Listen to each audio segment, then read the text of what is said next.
শুক্রবার ছুটির দিনে সকাল ৮টা থেকে বিকেল ৫টা পর্যন্ত কারফিউ শিথিল করা হলে ১০টা নাগাদই খুলতে শুরু করে রাজধানীর শপিং মলগুলো। ধীরে ধীরে বেলা বাড়তে থাকলে বাড়ে ক্রেতা সমাগমও। গত সপ্তাহের বেশ কয়েকদিন শপিং মল বন্ধ থাকায় দরকারি কেনাকাটা সারতে পারেননি অনেকেই। তাই দিনের ৯ ঘন্টা ধরে এই সীমিত সময়ে অনেকেই ভিড় করছেন বসুন্ধরা সিটি শপিং মল ও নিউ মার্কেট এলাকায়। আমাদের কোনো আসতে অসুবিধা হয় না, তবে মাত্র আসলাম, আমরা কেনাকাটা করবো অনেক। টাইমটা ধরে দিছে, এটা একটু আমাদের জন্য কম হয়েছে, কারণ আমাদের অনেকটা কেনাকাটা আছে। পরিস্থিতি ভালোই, আগের থেকে কিছুটা ভিড় মনে হচ্ছে এখন।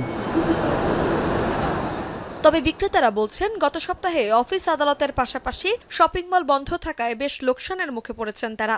তবু ধীরে ধীরে পরিস্থিতি স্বাভাবিক হতে শুরু করলে এবং জনমনের স্বস্তি ফিরলেই কেবল এই ক্ষতি পুষিয়ে ওঠা সম্ভব বলে মনে করছেন তারা। সকাল 10টা থেকে 5টা পর্যন্ত খোলা দিছে, যে কারণে এই আমাদের ব্যবসা খুবই একটা পরিস্থিতি খারাপ। বনিও হয় না এরকম পরিস্থিতি যে তারা যে গাড়ি ভাড়াটা নিবে, স্টাফের যে একটা গাড়ি ভাড়া, যাতায়াত, রোড খরচ, সেই টাকাটাও বিক্রি করতে পারতেছে। এই খাবারটা তৈরি করি, এটা যদি সেল না হয় তাহলে এটার শেষে ফালাই দিতে হয়। এই মুহূর্তে আমাদের এই প্রোডাক্টটা তো বিলাসবহুল, এটা সবার শেষে মানুষ কিনতে আসে, প্রয়োজন ছাড়া কেউ কেনাকাটা করে না। এছাড়াও রাজধানীর শপিং মলের বাইরে ফুটপাতে যেসব দোকানপাট রয়েছে সেগুলোর বেশিরভাগই বন্ধই দেখা গেছে। তানজিলা খান মিম, এখন, ঢাকা।